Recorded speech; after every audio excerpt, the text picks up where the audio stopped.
DOGE was a hot topic of debate at the state capitol today, with Senate Democrats accusing their Republican colleagues of trying to bring DOGE to Georgia. Republicans insist a controversial bill that passed the Senate today will benefit Georgians and small business owners alike. Fox 5's Deidre Dukes is live at the state capitol with the details for us. Deidre? Yeah, senators debating this bill rests for nearly 2 hours, with Democrats calling it DOGE 2.0, Republicans insisting that's not true.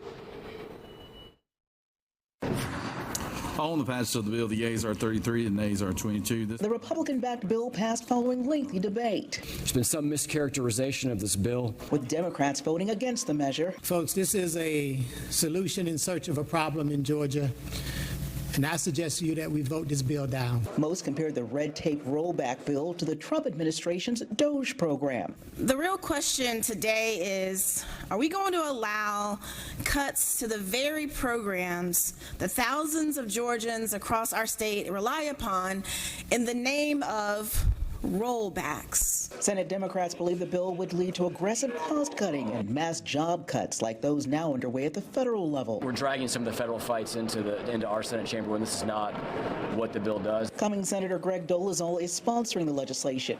He says SB 28 aims to reduce costs and increase accountability among state agencies by requiring them to review and update their rules and regulations every 4 years.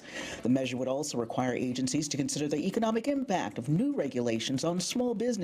Once again, we passed a bill that a majority of Americans support and a majority of Democrats in the chamber voted against. Democrats argue government agencies that are already short-staffed and underfunded could see further cuts if SB 28 becomes law. What we're talking about is distrust of government. These are bills or initiatives designed to harp on people's distrust or fear of government overreach, to use it to take an axe to government at both the federal and state levels. So now Senate Bill 28 heads to the House for consideration.